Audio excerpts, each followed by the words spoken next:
What an amazing show we have today, honoring our heroes of the community. Stay tuned as we continue with another podcast on Echo Stop Live. That was ready.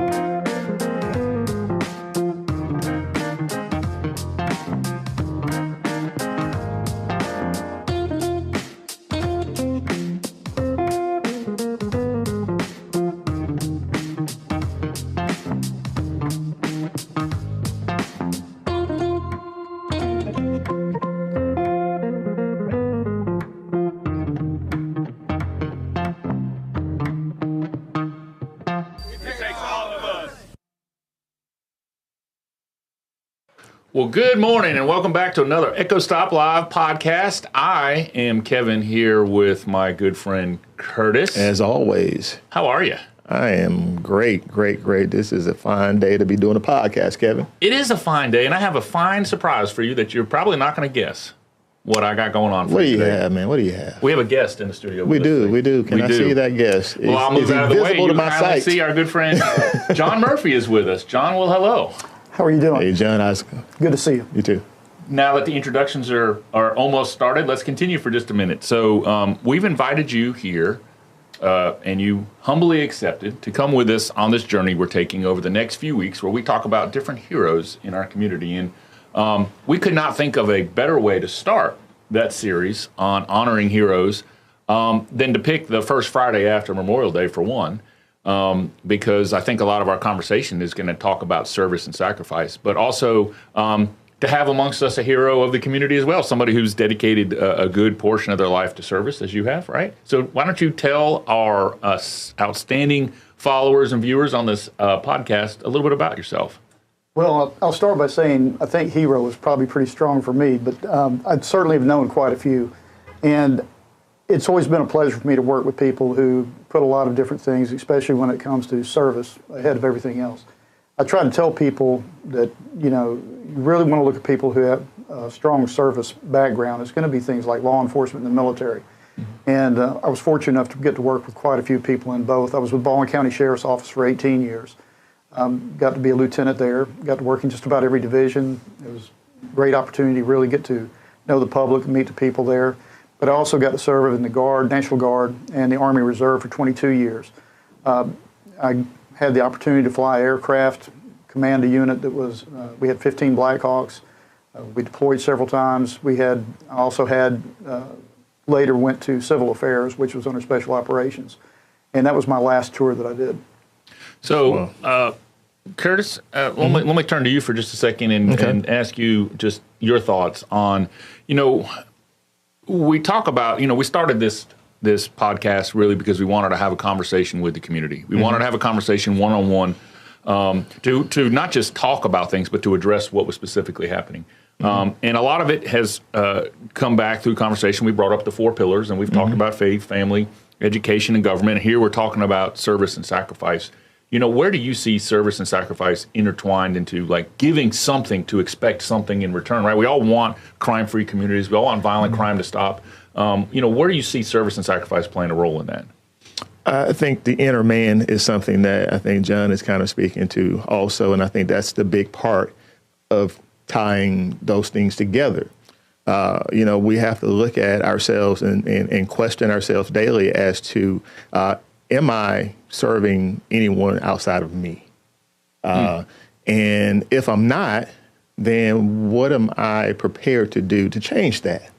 I think when we think about service and sacrifice, those words are synonymous with what service members have done, those who are still here, as well as those who are no longer with us.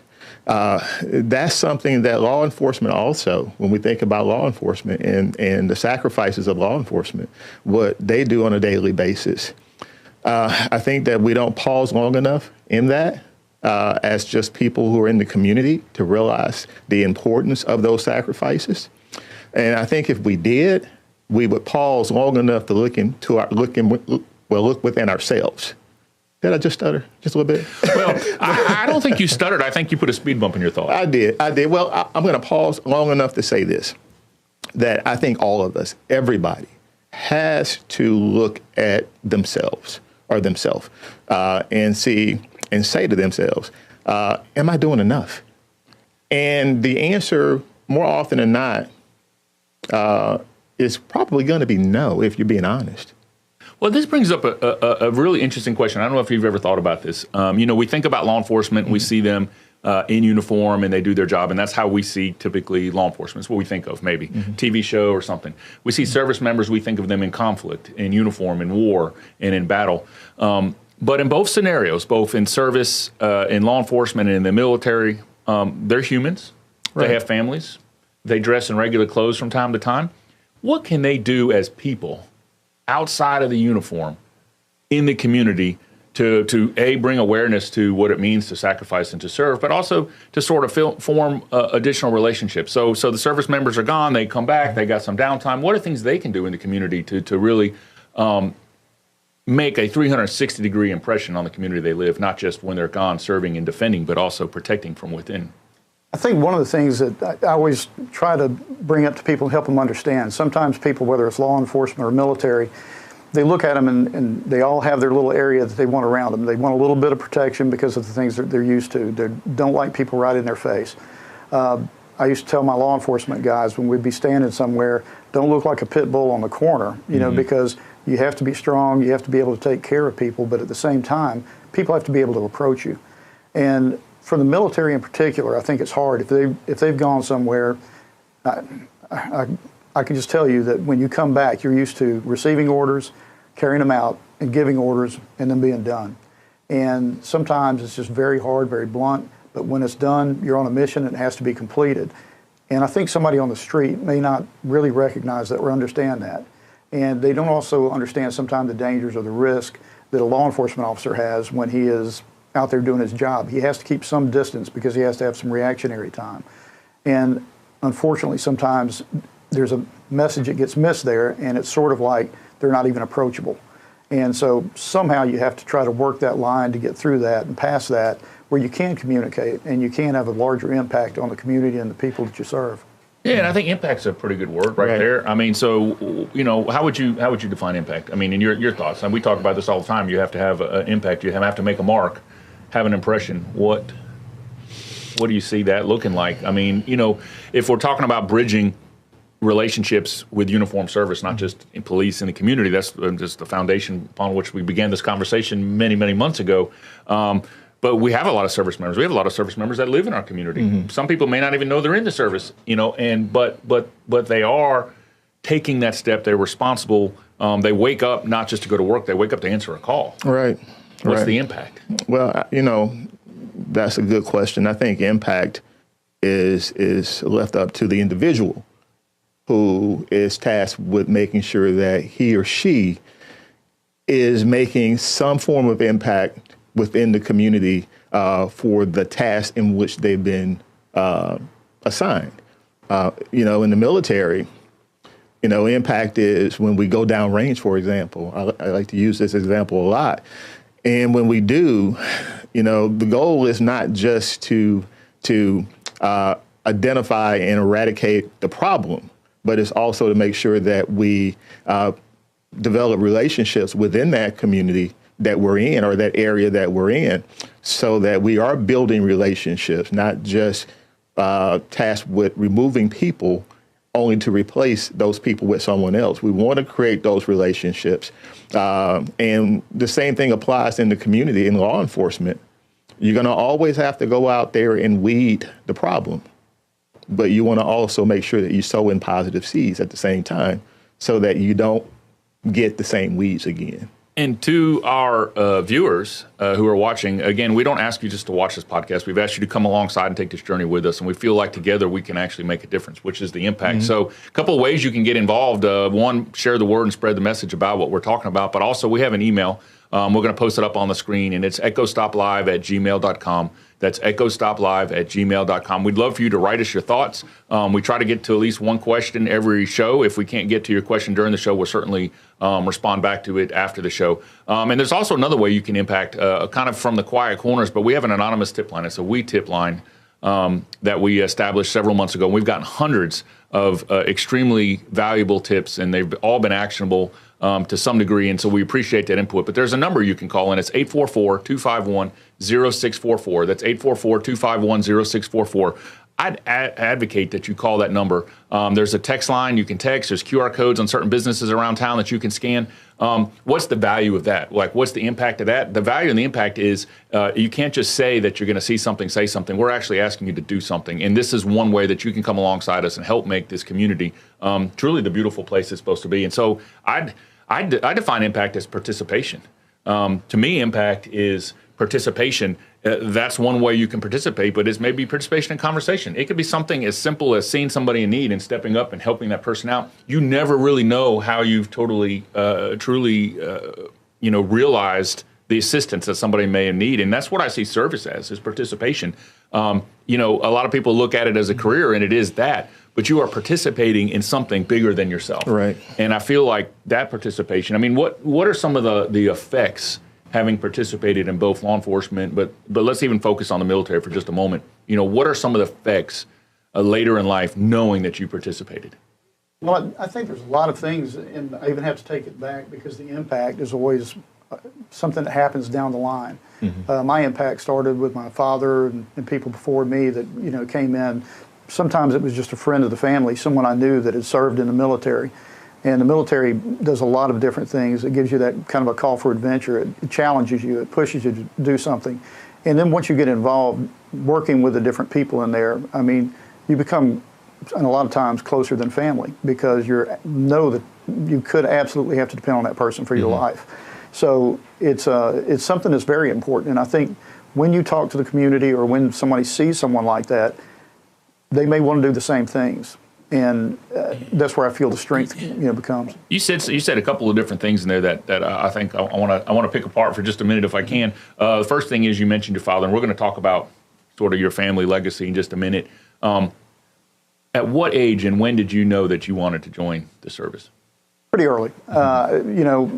My father was an interesting guy, and he was in World War II, and he would tell us certain stories. A lot of people don't say anything about their career, and Pop was a little bit different. He would tell me things. He just never told me the whole story.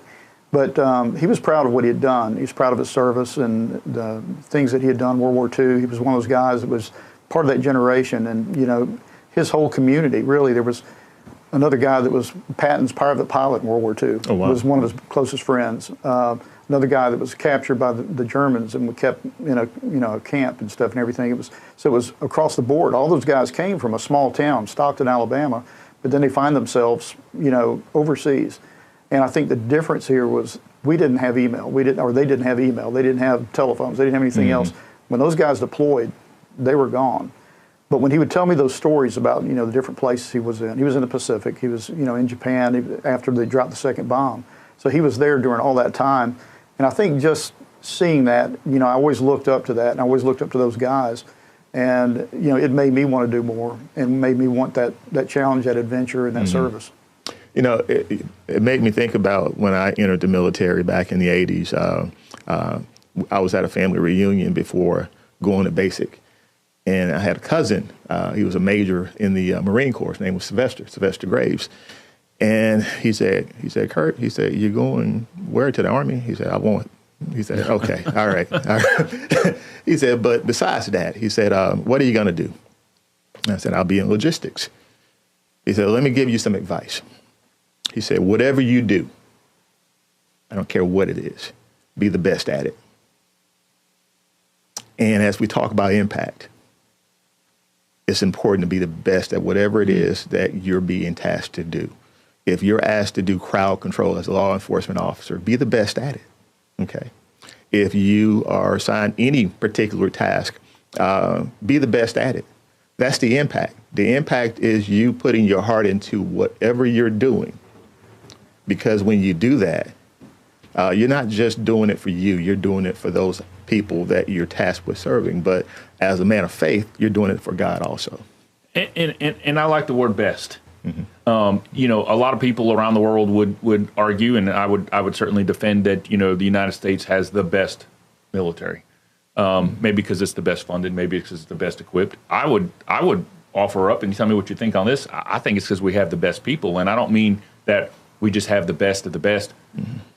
we have the best of the spirit. We have the best of the people who are nobly fighting for a noble cause. Most of the time, we hope, right? And so, so to be part of a group of that. But you mentioned your father, and so I want to dive into that a little bit if we can for just a second. It was one of the reasons we wanted to have this episode after Memorial Day to talk about not just soldiers that were killed in the line of duty, but soldiers that lived long after the war, but had served and later passed on. And so, who tells their story? And so here we are telling their story. And give you just a minute. I don't know if you got a snippet or a favorite story or something in particular that comes to your mind. But you know, to honor your pop, like what would we say? What would we tell our viewers today? You know, something that he took away, so a story or something that maybe comes to your mind. I will tell you, and this is one that, because I think sometimes it's hard to understand why people are the way they are. And you know, as I was growing up, my father was a bear. He was just a big guy. You know, he was, you know, you didn't want to mess with him, and he could be pretty stern. Sometimes I didn't always understand that. And they didn't understand it back in the day, but Pop was in World War II. He was one of the ones that volunteered prior. He knew they were all going, but he went ahead and volunteered with a group, you know, that lived around him and everything. They all went into the service. And he went into the Army Air Corps at the time because the Air Force hadn't been formed yet. And so, you know, it was like I say, a brand new adventure. Places he'd never been outside of Stockton, Baldwin County, and Mobile County was about as far as he'd been at that point. So now all of a sudden they find themselves on a ship going, you know, zigzagging across the ocean because they were trying to dodge submarines. And then they get over there, and one of the first stories he had said when he first got there, there was actually bodies stacked up on a beach. And he said, he was a country boy, he said, like cordwood, you know, and you could see the horror in his eyes and stuff when he saw that, because you got to understand, they had never seen anything like that. And one of the stories he always told me was about a time when they were on one of the islands in the Pacific, and they had been surrounded. At one point, a sniper started shooting at them, and my father and a couple of guys started chasing. And I don't know, I think it was probably my father that shot and hit him as they were going. Anyway, he gets there, and it turns out it was a boy, a young guy. And my father had always told me the story up until the end, when he said it was a boy. When he was about 80 years old, I was carried him to a veterans hospital. I'd never seen my father cry, but he's telling me the whole story this time. And he sat there with that boy. His hand was wrapped in some kind of gauze. He unwrapped the gauze. He looked at his hand, and my father was crying. And I'd never seen that. That was when I started to understand sometimes the anger, the frustration that I would see in him. It was the same thing we now describe as PTSD. Right. And they didn't know it. They didn't have any treatment for it. Right. But when you see those kind of very complicated, very difficult things, sometimes you have to understand a person's been through a lot. And, you know, I was very proud of him. I was proud of his service. And that was one of the things he always really stood up for. And that was one of the reasons that myself and several other family members all kind of pursued the same type of careers. So that's a perfect segue, and I'm going to do what I call my commercial maneuver, but I'm going to back out of the way for a minute, and we're going to put some photos on the screen. And I wanted to go through this in lieu of a commercial. I was like, who wants a commercial today? Like, let's focus on the family. And I understand you brought some photos with you that we can show up on the screen. So I'm going to get out of the way. We're going to flash some photos up on the screen. And if you don't mind going through them, just kind of tell us a little bit about what we're looking at as we examine the legacy that is your family and a commitment to serve.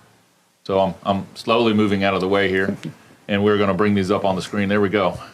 That's a picture with me and a couple of the guys I used to fly with. I was fortunate enough to be a company commander of a unit. When we started out, we were air assault, and we were flying Hueys. We transitioned into Blackhawks, which was a much more capable, much more complicated airframe, but a great aircraft to fly, and just some incredible people that I got to serve with. And they, you know, every one of them was 100% every day when we'd go to the line. So excellent. And let's see what else we've got there. And that's one of my nephews. He's Army Special Forces. He decided to stay on the ground. He was one of the few of us that did that, but he jumps out of the aircraft and goes in there. But incredible guy, has done and still does a great job. He has served in Afghanistan and Iraq. I believe is that one. This is just another photograph of one of the times that we had come back, and some of my other guys that I'd trained with were deploying. We had already done one rotation on some things, and I was involved heavily with some training. And we were actually including some law enforcement type training because of the urban type training that we had that the Army hadn't totally picked up on. And so I was able to work with 850 civil affairs and PSYOP operators to try to better prepare them for what they were going to be going into. And that was when I was in Hungary, just before the war kicked off, we were deployed. And our mission over there was to, well, several parts, but we were training something called the Free Iraqi Force. And so we were instructors that were training guys who already knew the language, knew the area, and they would work with us. They were dissidents that had come out of Iraq, been chased out of Iraq, and they were wanting to go back and serve their country. Excellent. That was just another image. In Hungary, I kind of liked the police car. I felt like we were a little bit better off than they were, so that did resemble the first one I had, though. So, and that's my brother, Mark. He's a retired Marine Corps colonel. He was a Cobra pilot, and he served in Afghanistan and Iraq. Right. And that's one of my other nephews. That's a 58D model helicopter. The first one he was flying. A little Auburn fan, if you couldn't see it, but that was actually taken in Afghanistan, and that one is in the Auburn Museum also. Oh, that's awesome. He later transitioned over to to Apaches, and you can see he's still got his Auburn insignia in there. But both he and my brother still fly, except they're on the civilian side now, flying for the hospitals. So okay, all right. That was me, according to some of the guys here, a long time ago in a Huey. It was not a biplane, but... That is an older photo, but man, you look serious in that one. And that was my father. World War II, when they were first going in, and he was on a B-25 bomber. He was served in the Pacific, and he was a communications guy, and he took those skills when he came back and actually started working with computers and different things. And when he first came back, he was working with some radio stations and then Boeing and NASA a little bit, and finally retired with International Paper, working with their computer systems. Wow, that's a great. That is. That photograph says a lot, you know, as we sort of wind down our conversation today, you know, first and foremost, thank you not only for being here. We've had many conversations over the years, but thank you for being able to have a conversation about something a lot of people don't talk about. And that's really what the purpose of the show is, right? If we're going to talk about heroes in the community, let's have a real conversation. We've always said that. Like, let's not just say we're going to have a conversation, let's have a real conversation. But I know certainly deep down within Kurt's mind over there is a final thought for our viewers today. Man, you give me too much credit. No. No, you know, if any thought I would share, it would be this. You know, as we reflect on Memorial Day, I think that we have to reflect. Too often we see these holidays as being a day to gather and to celebrate without understanding what we should be celebrating. We should be celebrating the lives of those who gave the ultimate price for freedom, so that we may be able to spend time with one another and appreciate one another, and to do our part in our community in making an impact. Yeah, and I think that's the word we're going to leave with today is probably the impact. But you know, where do you see the next generation of our service members? How do we recruit people to become part of this heroic legacy? Because it's hard now, right? People have so many other different directions that they choose to go for various reasons, right, wrong, or indifferent. What, in your opinion, what does the military do to attract the best, the brightest, and the smartest so that we can continue to put our best forward? I think this is one of those times where you said the word earlier, the best. We have to be our best because it's what we do that's going to set them up to want to do that service. And we need them. They're heroes all around us. They're people who have done great things that you may or may never know that they did. But if we can find time to get these people interested, get the next generation, let them say, you know, this is more important. You know, this is what's important in life. Some of this other stuff is not. We need to focus on being our best so they can be their best. Wow, good. That's really good. Well, to our viewers, we thank you much for tuning in. I would like to say this. Remember, you know, when we say, hey, see something, say something, and we're asking you to do something, that's a right that you not only have, but it's a right that you've been given. And so we would just encourage you to reflect on that this Friday after Memorial Day and think about the price that was paid so that we have the ability to do these things and to make our community safer. It truly does take all of us. Again, that tip line is 844-251-0644, 844-251-0644. And there is an email that you can send emails to, and that's echostoplive@gmail.com, echostoplive@gmail.com. Unfortunately, we didn't have time to get to a question today, but we'll certainly answer all of those questions that you did send in. And we certainly look forward again to seeing you next Friday at 8:30 on another edition of the Echo Stop Live podcast. Until then, you all be safe and have a great weekend, and we appreciate you tuning in.